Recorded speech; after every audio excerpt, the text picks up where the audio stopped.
Article का हिंदी अर्थ होता है अभिपद, वस्तु भी होता है। अंग्रेजी व्याकरण के अंदर आर्टिकल के दो भेद होते हैं। तो यह पहला भेद है डेफिनिट आर्टिकल, जिसका हिंदी अर्थ होता है निश्चित अभिपद, और दूसरा है इनडेफिनिट आर्टिकल, अनिश्चित अभिपद। डेफिनिट आर्टिकल के अंदर द आता है, इसे हम लोग द और दी दोनों पढ़ते हैं, और कहाँ द पढ़ा जाएगा और कहाँ दी पढ़ा जाएगा, इसकी व्याख्या मैंने पीछे की वीडियो में कर दिया है, आप इसे वहाँ जाकर देख सकते हैं। तो दी को डेफिनिट आर्टिकल कहा जाता है और ए और एन को इनडेफिनिट आर्टिकल कहा जाता है। तो इस तरह से अंग्रेजी व्याकरण में ए एन और दी को आर्टिकल के नाम से जाना जाता है, जिसमें आर्टिकल के दो भेद हुए, डेफिनिट आर्टिकल और इनडेफिनिट आर्टिकल। दी को निश्चित अभिपद कहते हैं और इसे निश्चित निर्धारक भी कहा जाता है। इसी तरह से ए एन को अनिश्चित अभिपद, साथ ही यह एक अनिश्चित निर्धारक भी होता है, इसलिए इसे अनिश्चित निर्धारक भी कहा जाता है। तो आइए देखते हैं ए एन और दी का प्रयोग कहाँ कहाँ और किस किस सेंस में होता है और क्यों इसे डेफिनिट और इनडेफिनिट कहा जाता है। तो आर्टिकल के शब्द जो हैं दी, इसका प्रयोग जो है किसी निश्चित और ख़ास के लिए किया जाता है, और वह निश्चित या ख़ास कोई सेंस हो सकता है, या कोई परिस्थिति, या कोई वस्तु, या कोई संकेत हो सकता है। अर्थात दी का प्रयोग किसी खास सेंस, परिस्थिति, वस्तु और संकेत के लिए किया जाता है, परंतु ए और एन का प्रयोग अनिश्चित और सामान्य और जो खास नहीं है उन सेंस, परिस्थिति, वस्तु और संकेत के लिए किया जाता है। तो इसे हम लोग आगे उदाहरण के साथ समझेंगे। दी अर्थ इज़ राउंड, यहाँ अर्थ से पहले दी का प्रयोग किया गया है क्योंकि अर्थ एक निश्चित वस्तु है और निश्चित वस्तु के साथ निश्चित निर्धारक, निश्चित आर्टिकल, डेफिनेट आर्टिकल का प्रयोग किया जाता है। इसी तरह से दिस इज़ ए पेन, फिर है this is an umbrella. Pen से पहले ए का प्रयोग इसलिए किया गया है क्योंकि पेन अनिश्चित वस्तु है और अनिश्चित वस्तु के पहले ए इनडेफिनिट आर्टिकल का प्रयोग किया जाता है। इसी तरह से अम्ब्रेला के पहले एन लगा है क्योंकि अम्ब्रेला अनिश्चित वस्तु है। अब एग्जाम्पल नंबर नेक्स्ट देखेंगे। नंबर 2 पर है आई सॉ ए बॉय, और इस बॉय में ए भी लगा हुआ है और द भी लगा हुआ है। तो इस बॉय में जो ऑब्जेक्ट हैं, तो इसके पहले इसके साथ ए और द दोनों लगाया जा सकता है। अगर ए लगाएंगे तो वाक्य का यह सेंस होगा कि आई सॉ ए बॉय, मैंने एक लड़के को देखा, और वह जो लड़का है था, यानी कि किसी लड़के को देखा। यहाँ ए मीन्स किसी, कोई, एक मैंने एक लड़के को देखा जो लड़का खास नहीं था और जो मेरे लिए अपरिचित था। एनी बॉय, कोई लड़का था जो मेरे लिए अज्ञात था, जिसके बारे में मैं सिर्फ नाम जानता हूँ और जिसे मैंने पहली बार देखा है। तो इस सेंस में आई सॉ ए बॉय, मैंने एक लड़के को देखा, यहाँ ए कई सेंसों का प्रतीक है कि वह लड़का अज्ञात है, यहाँ कोई एक है, कोई खास नहीं है और परिचित है, और सिर्फ हम उसका नाम जानते हैं, उसके कार्य और उसके एड्रेस को नहीं जानते हैं। पहली बार उससे मुलाकात हुई, मैंने उसे देखा। लेकिन द लगाने का ये मतलब होगा आई सॉ द बॉय। इसका मतलब यह होगा कि यहाँ जो बॉय है वह कोई निश्चित सेंस में है कि इससे पहले मैंने उसे देखा था, और आई सॉ द बॉय, मैंने उसी लड़के को देखा, यानी पहले देख चुका हूँ, अब फिर दोबारा देख रहा हूँ। तो इस सेंस में वो खास हो जाता है और एक डेफिनेट सेंस को पैदा करता है कि वही है जिसे मैंने पहले देखा था, वही लड़का है, यानी उस लड़के से मैं परिचित हूँ और दूसरी बार देख रहा हूँ। अब दूसरी बार देखें या तीसरी बार, लेकिन यह पहली बार नहीं है, उससे पूर्व मैं उससे परिचित हूँ और वह लड़का कोई खास है, साधारण नहीं है, पार्टिकुलर है, सर्टेन बॉय है, और मैं उसके बारे में नाम पता जानता हूँ, नाम भी जानता हूँ, पता भी जानता हूँ, उसके कार्य को भी जानता हूँ। वो मेरे लिए ज्ञात है और मेरे लिए जाना और पहचाना हुआ है। तो इस सेंस में बॉय के साथ दी का प्रयोग हम लोग करते हैं। मैंने एक लड़के को देखा, आई सॉ ए बॉय, या आई सॉ द बॉय। इस बॉय में ए भी लगा सकते हैं और द भी, लेकिन दोनों के सेंस अलग अलग हो जाएंगे। ए का अलग सेंस हो रहा है और द का अलग सेंस हो रहा है। नेक्स्ट एग्जाम्पल है, I am writing a letter. मैं एक पत्र लिख रहा हूँ। आई एम राइटिंग ए भी दे सकते हैं लेटर में और द भी दे सकते हैं। अक्सर जब हम लोग ट्रांसलेशन बनाते हैं तो उसमें यह समस्या आ जाती है, सोचते हैं कि ए लेटर दे या द लेटर दे। तो इसमें कोई विशेष बात नहीं है, फ़र्क इतना ही है कि आप ए और द दोनों लगा सकते हैं। जब आप किसी ऑब्जेक्ट से पहले ए लगाएंगे तो वो प्रतीक होगा किसी समान सेंस का, समान वस्तु का, समान परिस्थिति का, और दी लगाने से वह चीज़ जो है कोई खास, विशेष, ज़रूरी, आवश्यक, यानी डेफिनेट सेंस में वह चेंज हो जाता है। तो कहने का ये मतलब है कि I am writing a letter और I am writing the letter. जब मैं यह कह रहा हूँ I am writing a letter, तब इसका मतलब हुआ कि मैं एक साधारण पत्र लिख रहा हूँ, और जब दी लगाते हैं तो इसका मतलब यह हुआ कि वह पत्र कोई खास, विशेष, जरूरी, आवश्यक, महत्वपूर्ण है। तो दी एक डिफिनिट सेंस का प्रतीक है और ए एन एक इनडेफिनिट सेंस का प्रतीक है। जैसे है या पेन है, पेन से पहले ए भी लगा और पेन से पहले द भी लगा। तो दिस इज़ ए पेन, यह एक कलम है, और द पेन इज़ न्यू, कलम नई है।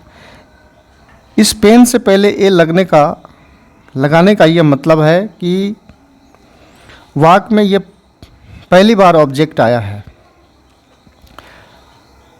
अगर हम लगातार दो सेंटेंस लिखें, दिस इज़ ए पेन और द पेन इज़ न्यू, तो पहले सेंटेंस में पेन पहली बार आया है तो इसलिए ए लगाना पड़ा, और दूसरे वाक्य में पेन पहले से आया हुआ है, तो जब ऑब्जेक्ट दोबारा आए तो उस सेंस में पेन से पहले द लगाते हैं।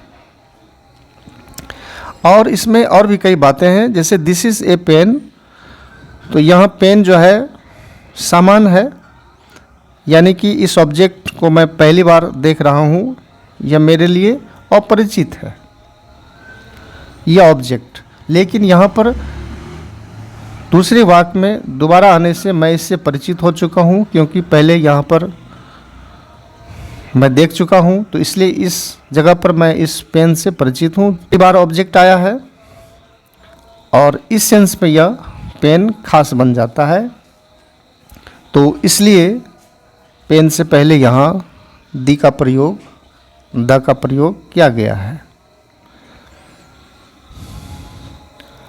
कॉन्सोनेंट से पहले द पढ़ेंगे और वॉवेल से पहले द पढ़ेंगे।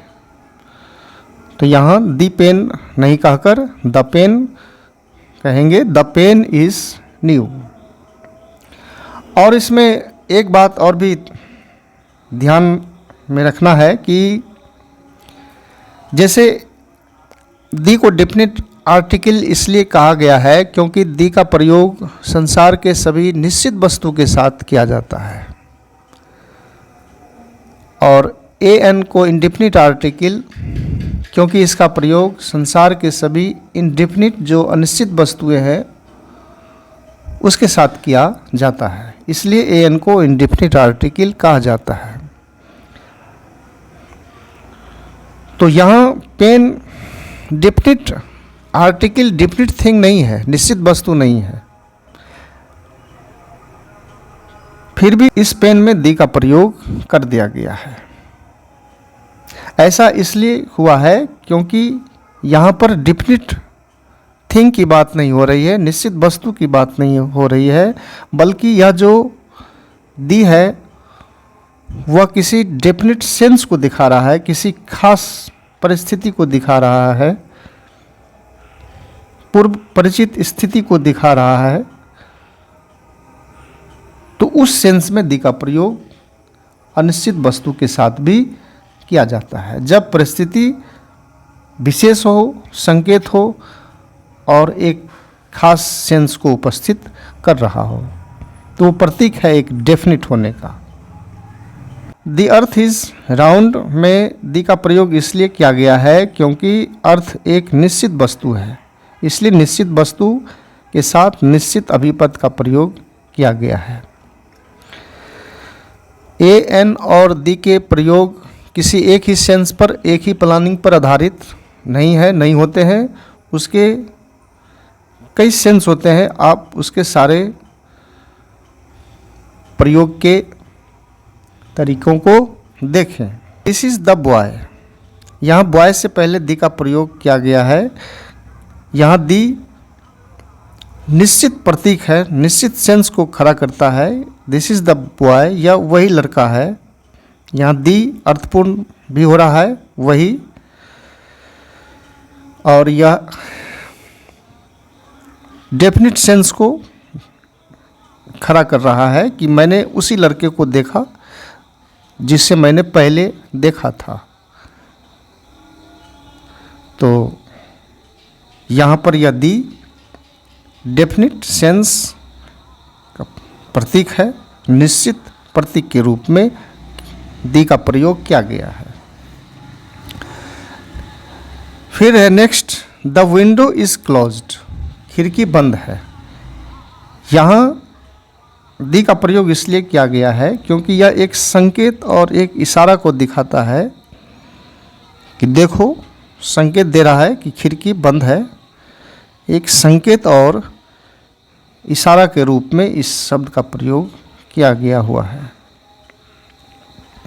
तो यहाँ द संकेत और इशारा का प्रतीक है। यहाँ द निश्चित प्रतीक है, डेफिनेट सेंस होने का, और यहाँ द इसलिए प्रयोग हुआ है क्योंकि यह प्रतीक है डेफिनेट आर्टिकल का। यहाँ दी यह कह रहा है कि मैं जहाँ भी आऊँगा तो अपने बाद किसी निश्चित वस्तु को ही लाऊंगा, क्योंकि मैं निश्चित अभिपद हूँ। फिर देखिए नेक्स्ट क्या है। द मैन इज थिप, आदमी वो व्यक्ति चोर है। यहाँ मैन से पहले दी लगा दिया गया, क्योंकि यह मैन का को एक विशेष एक खास रूप में देख रहा है, परिचित करवा रहा है। यहाँ मैन कोई विशेष कोई खास हो गया, तो दी प्रतीक हो गया विशेष और खास का, यानी कि दी का प्रयोग किसी विशेष और खास को दिखाने में किया जाता है। आई सॉ ए बॉय और the boy was wise. I saw a boy, मैंने एक लड़के को देखा। द बॉय वाज वाइज, लड़का बुद्धिमान था। यहाँ बॉय से पहले ए का प्रयोग है और यहाँ द का प्रयोग है, क्योंकि यहाँ मैंने पहली बार देखा है और यहाँ मैं उस बॉय से परिचित हो चुका हूँ, इसलिए यहाँ द का प्रयोग हुआ है। तो पहली बार में ए का प्रयोग होगा, और जब हम विषय वस्तु से व्यक्ति से परिचित होंगे, पूर्व परिचित होंगे, जो ज्ञात होगा दोबारा, तो इस सेंस में द का प्रयोग किया जाता है उस ऑब्जेक्ट के साथ। नेक्स्ट 6 नंबर पे आप देखिए, जैसे कि राम हैड कम, राम आया था, आ चुका था। तो राम आया था, इस वाक्य को हम 2 तरह से लिख सकते हैं, राम हैड कम या नहीं तो ए राम हैड कम। तो राम हैड कम का मतलब ये हुआ कि मैं इस राम से परिचित हूँ, मैं इसके नाम पता कार्य सभी चीज़ों को जान रहा हूँ। तो यह निश्चित है कि मैं उसे निश्चित जानता हूँ। राम हैड कम, राम आया था, जानकारी है, ज्ञात है राम। लेकिन यहाँ राम ज्ञात नहीं है। अब यहाँ है ए राम हैड कम, था कोई राम जो आया था। इसमें सिर्फ नाम का की जानकारी है और इसके कंप्लीट रूप से इसके कार्य एड्रेस के बारे में हम नहीं जान रहे हैं, और यह मेरे लिए अज्ञात है। नेक्स्ट है द मून इज कूल, चंद्रमा शीतल होता है। तो जैसे यहाँ मून है तो दी एक निश्चित निर्धारक है, तो यहाँ यह डिटरमाइनर के रूप में है, इसलिए मून से पहले दी का प्रयोग किया गया है। दी यह निर्धारित करता है कि मैं जहाँ भी आऊँगा तो मेरे बाद जो भी वस्तु आएगी आर्टिकल, वह डेफिनिट होगा। जैसे चांद डेफिनिट थिंग है, और डेफिनिट थिंग वह होता है जो था, है और रहेगा। जैसे हमारे पास 2 वस्तुएं हैं, माना कि 2 वस्तु, कुछ वस्तुओं का उदाहरण ले लिया जाए, जैसे कि चांद और एक कलम। तो चांद एक निश्चित वस्तु है, ईश्वर ने इसे बनाया है, यह था, है और रहेगा। ये चांद, तारे, सूरज, आकाश, बादल, पृथ्वी, हवा, पर्वत, पहाड़, नदी, ये सभी डेफिनिट थिंग है, निश्चित वस्तुएं हैं। ये था, है और रहेगा, हमेशा से था, है और अनंत काल तक ये बना रहेगा। ये प्राकृतिक है, इसे ईश्वर ने बनाया है, ये डेफिनिट है। तो ये जितने भी डेफिनिट थिंग है, सबों के साथ दी का प्रयोग किया जाता है, इसलिए दी को डेफिनेट आर्टिकल कहा जाता है, क्योंकि इसका प्रयोग डेफिनेट आर्टिकल के साथ किया जाता है। और जैसे कि पेन है, कलम, तो यह एक कृत्रिम वस्तु है, इसे हमने बनाया है, और इसके संदर्भ में यह नहीं कहा जा सकता है कि कोई एक कलम था, है और हमेशा रहेगा अनंत चिरकाल तक। तो यह जो है वस्तु, यह अनिश्चित वस्तु है। अभी है, क्या पता कभी यह लॉस्ट कर सकता है। इसका कोई निश्चित नहीं है, नियत नहीं है, दृढ़ नहीं है। ऐसी वस्तुएं अस्थिर नहीं है और नियमित है, तो इसलिए ये अनिश्चित वस्तु कहलाए। तो जितने भी संसार की अनिश्चित वस्तुएं हैं, जैसे टेबल है, कुर्सी है, चेयर है, कलम है, कॉपी है, छाता है, गिलास है, खिड़की है, तो इन सबों के साथ ए एन का प्रयोग इसलिए किया जाता है क्योंकि ए एन इनडेफिनिट आर्टिकल है, अनिश्चित निर्धारक हैं। ए एन का प्रयोग अनिश्चित वस्तुओं के साथ किया जाता है। लेकिन कभी कभी अनिश्चित वस्तु के साथ भी दी का प्रयोग कर दिया जाता है, तो वो कोई विशेष परिस्थिति होती है। जैसे कि दिस इज ए चेयर, यहाँ चेयर से पहले ए लगा, लेकिन द चेयर इज ओल्ड, कुर्सी पुरानी है, यहाँ हमने चेयर के साथ दी लगा दिया। तो यह इस सेंस में नहीं है, यहाँ चेयर डेफिनिट थिंग नहीं है, बल्कि एक द लगने का मतलब यह हुआ कि एक संकेत है, एक इशारा है। दी यह दिखाता है कि देखो कुर्सी पुरानी है, संकेत है, इशारा है, एक प्रतीक है डेफिनिट सेंस होने का, एक खास। तो इस सेंस में अनिश्चित वस्तु के साथ भी दी का प्रयोग कर दिया जाता है। अब हम लोग दूसरे तरफ ए एन का प्रयोग के बारे में देखेंगे। ए एन का प्रयोग जैसे दिस इज ए पेन और this is an umbrella. Umbrella और पेन से पहले ए और एन का प्रयोग किया गया क्योंकि पेन और अम्ब्रेला अनिश्चित वस्तु हैं और अनिश्चित वस्तु हैं, इसलिए इसके साथ अनिश्चित अभिपद, अनिश्चित निर्धारक का प्रयोग किया गया है। ए और एन यह निर्धारित करता है कि मैं जहाँ भी आऊँगा तो अपने बाद अनिश्चित वस्तु को ही लाऊंगा, कृत्रिम वस्तुओं को ही लाऊंगा जो स्थिर और दृढ़ नहीं होगा। नंबर 2 पर अनिश्चित सेंस अज्ञात, मैंने इसको उदाहरण को पीछे बता दिया है, फिर एक बार आप देखेंगे। ए मैन हैड कम, एक आदमी आया था, और यहाँ हम लोग यह भी लिख सकते हैं द मैन हैड कम। तो ए मैन हैड कम का मतलब यह हुआ कि वह व्यक्ति हमारे लिए अज्ञात है, सिर्फ नाम जानते हैं, और दी लगाएंगे द मैन हैड कम, तो इसका मतलब यह होगा कि हम उस व्यक्ति को जानते हैं, मेरे लिए ज्ञात है, पूर्व परिचित है और दोबारा उसे देख रहे हैं। तो यही अंतर है। एक आदमी आया था, ए मैन हैड कम, आदमी आया था, द मैन हैड कम। तो ए लगाने के पीछे क्या कारण है और दी लगाने के पीछे क्या कारण है, तो आप उन कारणों को गहराई से देखें। देयर वाज ए किंग, यहाँ किंग से पहले ए लगा, एक राजा था।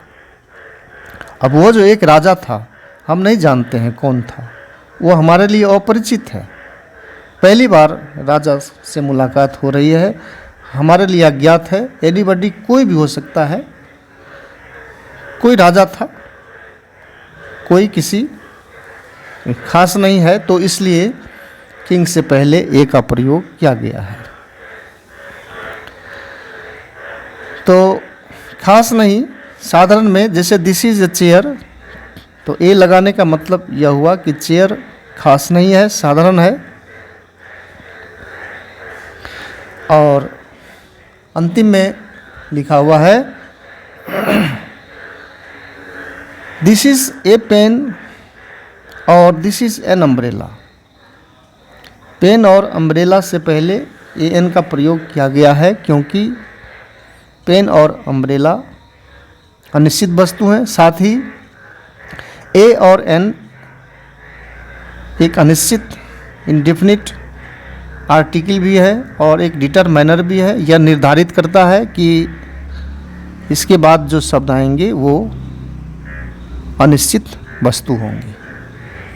तो इस तरह से ये चैप्टर ए एन डी का परिचय है। यह वॉल्यूम यही समाप्त हो रहा है और इसके बाद आप नेक्स्ट वॉल्यूम में पुनः फिर आर्टिकल ए एन डी के विशेष जानकारी को देखेंगे। इसी के साथ आज का ये क्लास समाप्त होता है। पुनः फिर नेक्स्ट वीडियो में मिलते हैं।